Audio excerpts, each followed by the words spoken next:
So now we will see what is alpha and beta testing.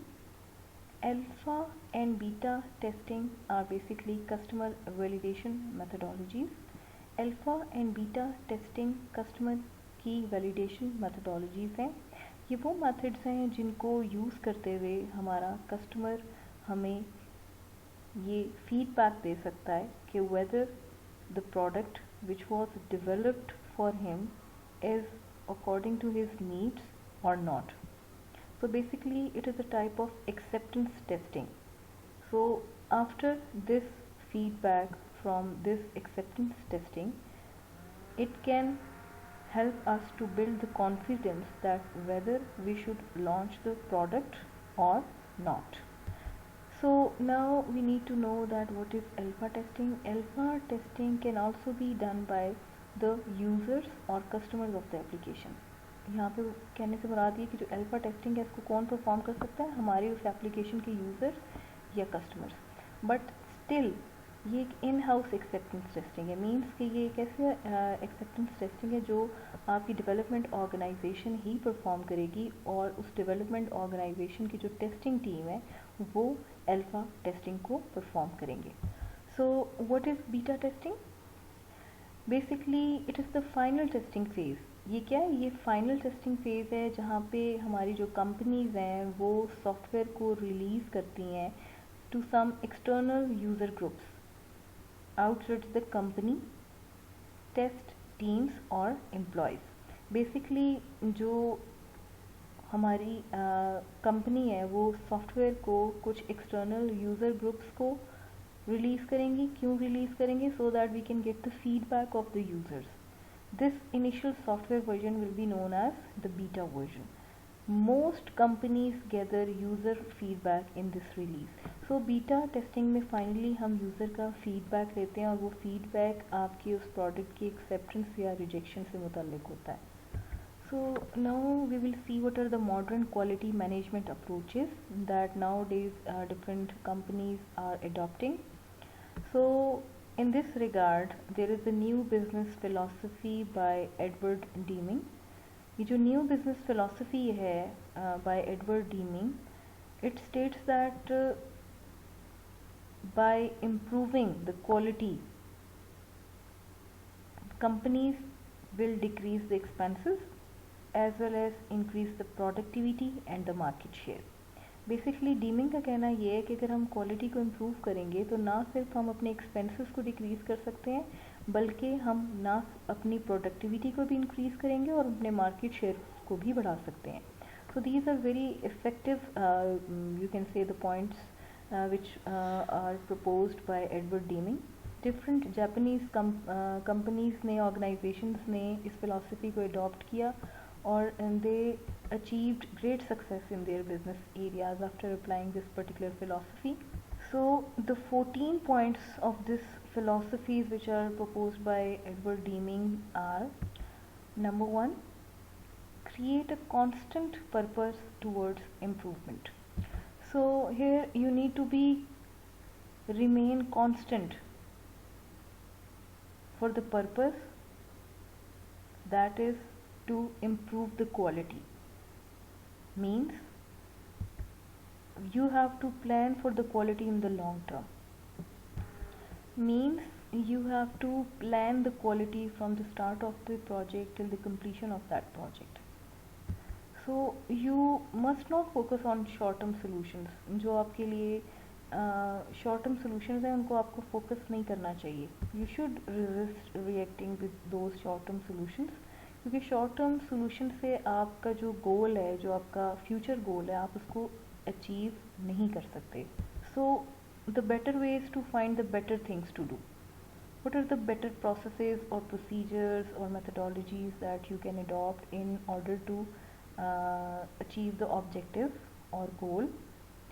So for this purpose you need to predict and you need to prepare for future challenges and always have the goal of getting better. So इस purpose के लिए आपको predict करना है उन methodologies को जिनके through आप ना सिर्फ अपनी क्वालिटी को इम्प्रूव कर सकते हो बल्कि आपने ख़ुद को प्रिपेयर करना है फॉर फ्यूचर चैलेंजेस. ठीक है जी. और always you have the goal of getting better, और हमेशा जो आपका फोकस होना चाहिए वो बेहतर से बेहतरीन की तरफ होना चाहिए. Second is basically adopt the new philosophy. Embrace quality throughout the organization. Means you have to hold the quality throughout the organization processes.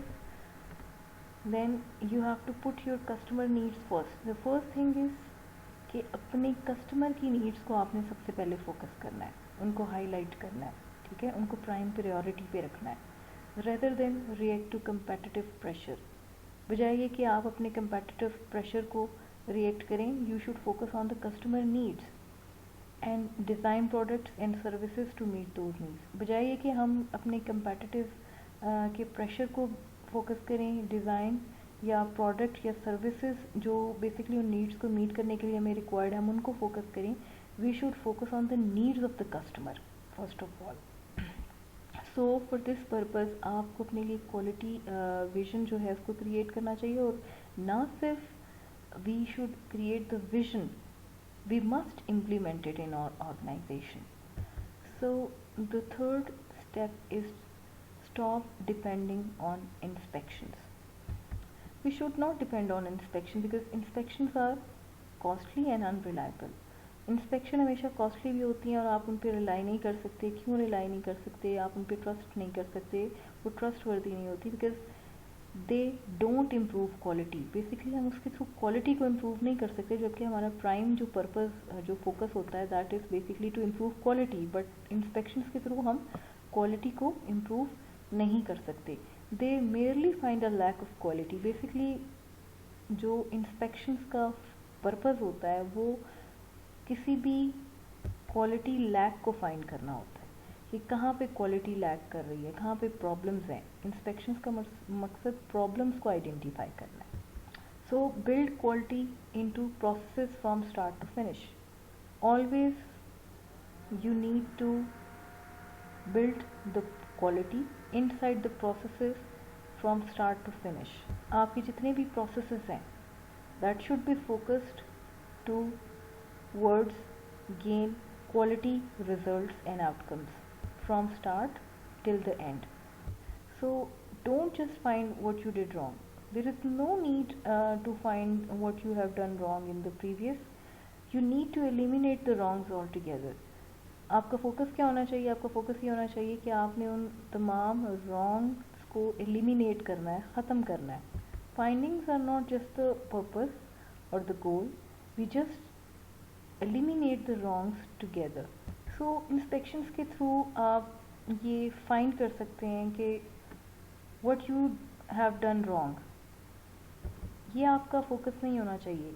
आपका फोकस ये होना चाहिए कि जो भी चीज़ें गलत हैं आपने उनको किस तरह से एलिमिनेट करना है, आपने उनको किस तरह से बेहतर बनाना है. सो इस पर्पज़ के लिए आपके पास स्टैटिस्टिकल कंट्रोल मेथडोलॉजीज़ होनी चाहिए, ना कि इंस्पेक्शंस होनी चाहिए, to prove that the process is working. ये देखने के लिए कि आपका जो प्रोसेस है वो प्रॉपर वर्क कर रहा है, क्या आपको डिज़ायर्ड जो आउटकम्स हैं आप उनको ईजिली अचीव कर रहे हो या नहीं. So the fourth point by deeming is use a single supply for any one item. So first thing is कि जब भी आप किसी प्रोजेक्ट पे काम करते हो तो आपको कुछ एक्सटर्नल सर्विसेज या प्रोडक्ट्स की ज़रूरत होती है, तो बजाय कि आप खुद से उनको अपने लिए डेवलप करो या ऑर्गेनाइजेशन उन पे इन्वेस्ट करें, हम एक एक्सटर्नल सप्लायर को हायर कर लेते हैं और वो एक्सटर्नल सप्लायर जो है वो हमें कुछ टाइम के लिए वो सर्विसेज जो हैं वो प्रोवाइड करता है. तो बेसिकली जो सप्लायर होता है that is a partner of you, और उस पार्टनर का फोकस क्या होना चाहिए? उस पार्टनर का फोकस भी क्वालिटी होनी चाहिए. सो उनको इनकरेज करना चाहिए कि that they should spend time improving there on quality. कि बेसिकली सप्लायर जो सर्विसेज आपको प्रोवाइड कर रहा है उनको उन सर्विसेज को बेहतर बनाने के लिए ये कोशिश करनी चाहिए कि वो अपनी क्वालिटी को इम्प्रूव करें. So for this purpose you need to use the quality statistics to ensure that suppliers meet your quality standards. Suppliers जो आइटम्स आपको प्रोवाइड कर रहे हैं उनको जज करने के लिए आपको क्वालिटी स्टैटिस्टिक्स या मेजर्स हैं वो यूज़ करने चाहिए कि आया जो सर्विसेज आपको प्रोवाइड की जा रही हैं वो अप टू क्वालिटी स्टैंडर्ड्स हैं, वो आपकी क्वालिटी स्टैंडर्ड्स को मीट कर रही हैं या नहीं।